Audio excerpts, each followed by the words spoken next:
Welcome. In front of me is a Motorola Moto G87, and today I'll show you how you can import your contacts from the SIM card to the device.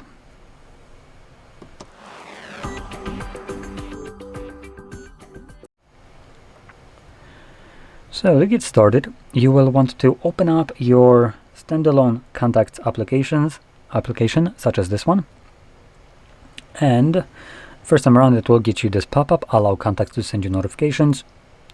Yeah, no, we're not going to be allowing that.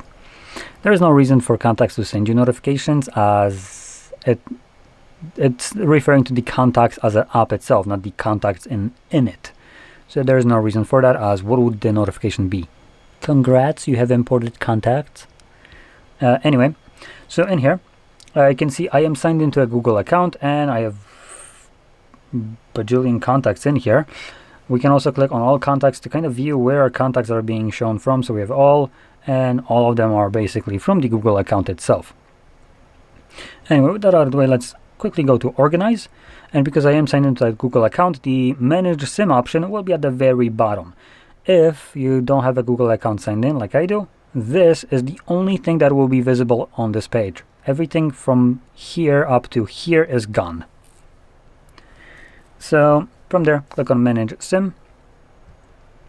Give it a moment. Sometimes it takes a second to load the contacts in for some reason, and it looks like it's the case right here.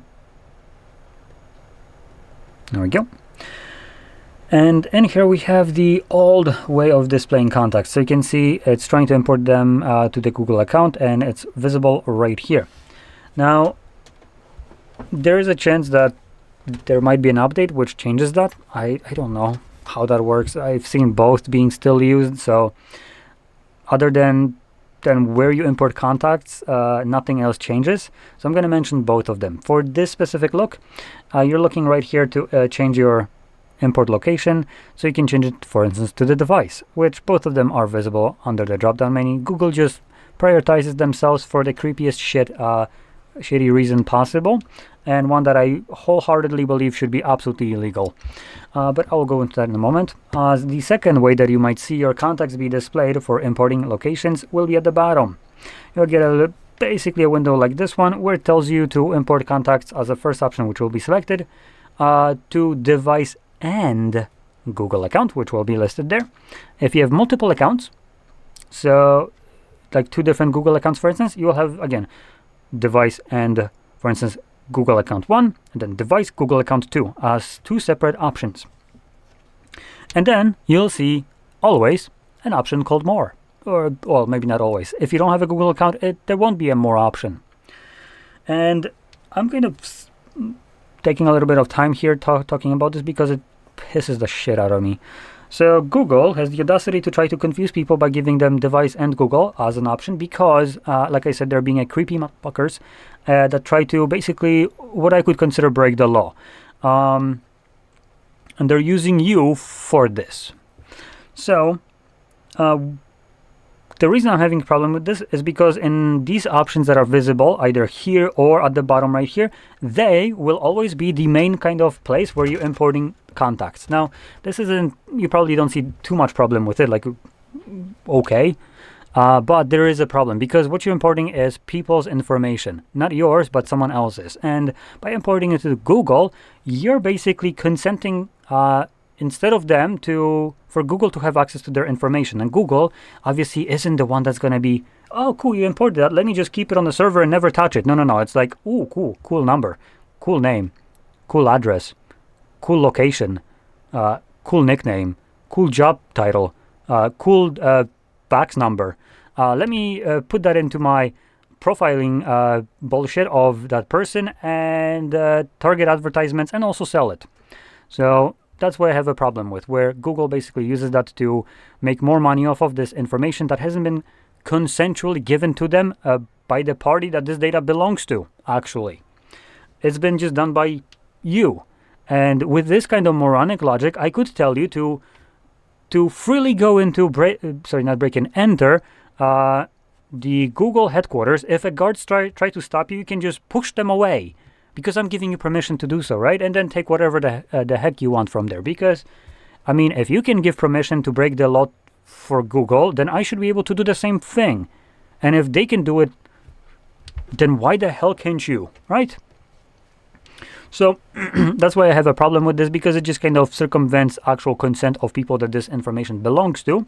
And Google, for some reason, tries to hide the other options that wouldn't include them, like I mentioned with the bottom option, where you have Google and the device, but under more, you have device only. And that piece of shit option is always hidden, regardless how many Google accounts you have, how much space there is, as there is pretty much an entire page to utilize, but that option only holds one. And it barely takes any more space. When you click on more, it swaps from more to the device only, which takes literally like a couple millimeters more of the physical space on the screen. Fantastic. Now, in any case, moving on, once you select the option that you want to utilize, you will see that your contacts either will be grayed out or not. Let me change it to the device, and you can see that's how usually it would look where you can import them. Grayed out contacts are going to show up when you're trying to import contacts that already exist in the said location. Now, if you have the device and Google, these contacts to be grayed out would need to be located on both Google and the device. If they're only on one, then you can still import them. Anyway, from here you can deselect ones that you don't want, and from there click on import. And another thing that you might get, which I started seeing often, is clear imported contacts from your SIM card. Contacts that haven't been imported won't be affected. And again, don't. Google is just trying to, again, be a conniving little piece of shit, trying to get rid of your physical copies of contacts from your physical SIM card, which is designed to only store contacts on it and nothing else. So then being like graceful little people, oh, clear storage on your SIM card of contacts that you've imported. For what reason? I only have it to store contacts. It's not like I'm going to put anything else on there. So don't do this. Just keep these contacts. If anything happens, you can always just pop out the card, put it in a device, and would you know you actually have contacts again without needing to sign into anything or import them or do anything. They're just there. So that's great. And for people that want to utilize this privacy kind of thing that I told you without importing it to the cloud, downside is your contacts won't show up on every device that has this Google account. But if you want your device or contacts to be quickly imported to other devices, what you could potentially do is download an application that allows you to create an VCF file. I think that's what it's called, the extension of it. And it's basically contacts backup, which can be emailed to yourself, zipped up, moved to the SD card and swapped to another device, and just single click it to import it there with all of the information that the contacts on your device or Google account would typically hold, which, if you look at it, let's say I click on one of these contacts and go to edit, same options will be visible for the phone one as the Google account. And you can see right here what this holds is things like cover photo or contact photo, cover photo, first, last name, company name, multiple numbers, notes, email, birthday, address where they live, labels, and then other we have things like websites, related people, department, job titles, file, whatever, nickname, suffix, prefix, phonetic something, and middle names. That's everything that Google would also have info to, but by creating also that backup that I said, all of this information would be part of that backup. Unlike the contact that is stored on a SIM card, which only holds the name of the contact and the number, and it cannot store anything else. So that's an option for you if you want to have your contacts easily available on other devices. So with that being said, I hope you found this very helpful, and if you did, don't forget to hit like, subscribe, and thanks for watching.